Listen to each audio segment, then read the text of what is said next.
کفار مکہ کا حضور اکرم صلی اللہ علیہ وسلم سے استہزاء کے واقعات۔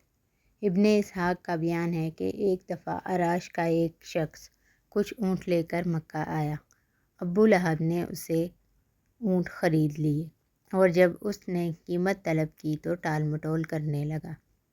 عراشی نے تنگ آ کر ایک روز حرم کعبہ میں قریش کے سرداروں کو جا پکڑا اور مجمع عام میں فریاد شروع کر دی۔ دوسری طرف حرم کے ایک گوشے میں نبی کریم صلی اللہ علیہ وسلم تشریف فرما تھے۔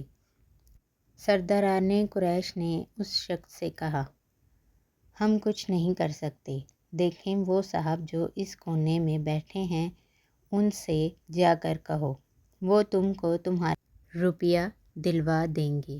عراشی حضور صلی اللہ علیہ وسلم کی طرف چلا اور قریش کے سرداروں نے کہا، آج لطف آئے گا۔ عراشی نے جا کر حضور صلی اللہ علیہ وسلم سے اپنی شکایت بیان کی۔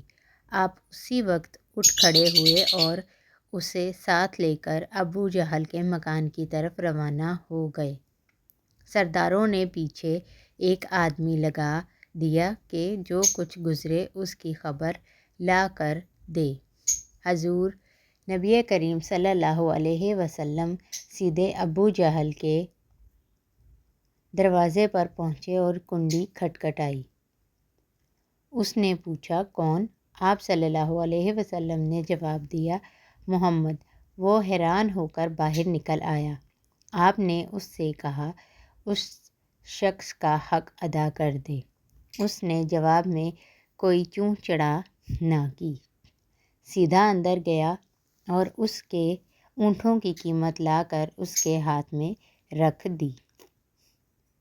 قریش کا مخبریہ حال دیکھ کر حرم کی طرف دوڑا اور سرداروں کو سارا ماجرا سنا دیا اور کہنے لگا کہ واللہ آج وہ عجیب معاملہ دیکھا ہے جو کبھی نہ دیکھا تھا۔ ابو جہل جب نکلا تو محمد صلی اللہ علیہ وسلم کو دیکھتے ہی اس کا رنگ فاق ہو گیا، اور جب محمد نے اس سے کہا کہ اس کا حق ادا کر دے تو یہ معلوم ہوتا تھا کہ جیسے اس کے جسم میں جان نہیں ہے۔ استہزاء کا ایک اور واقعہ۔ ایک روز رسول اللہ صلی اللہ علیہ وسلم اور حضرت ابو بکر، حضرت عمر اور حضرت سعد بن ابی وقاص رضی اللہ تعالی عنہ مسجد حرم میں تشریف فرما تھے کہ بنی زبید کا ایک آدمی آیا اور اس نے کہا، قریش کے لوگو، تمہارے ہاں کون تجارتی مال لانے کی ہمت کرے گا جبکہ تم باہر سے آنے والوں کو لوٹ لیتے ہو؟ حضور صلی اللہ علیہ وسلم نے پوچھا، تم پر کس نے ظلم کیا ہے؟ اس نے کہا، ابو الحاکم یعنی ابو جہل نے۔ اس نے میرے 3 بہترین اونٹ خریدنے کی خواہش ظاہر کی اور ان کی قیمت بہت کم لگائی۔ اب اس کے مقابلے میں کوئی شخص ان اونٹوں کو اس کی لگائی ہوئی قیمت سے زیادہ پر خریدنے کے لیے تیار نہیں ہے اور اس قیمت پر فروخت کر دوں تو سخت نقصان اٹھاؤں۔ حضور صلی اللہ علیہ وسلم نے اس سے 3 اونٹ خرید لیے۔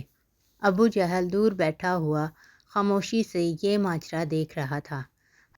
حضور صلی اللہ علیہ وسلم اس کے پاس تشریف لے گئے اور فرمایا، خبردار جو تم نے پھر کسی کے ساتھ ایسی حرکت کی جو اس غریب بدھو کے ساتھ کی ہے، ورنہ میں بری طرح پیش آؤں گا۔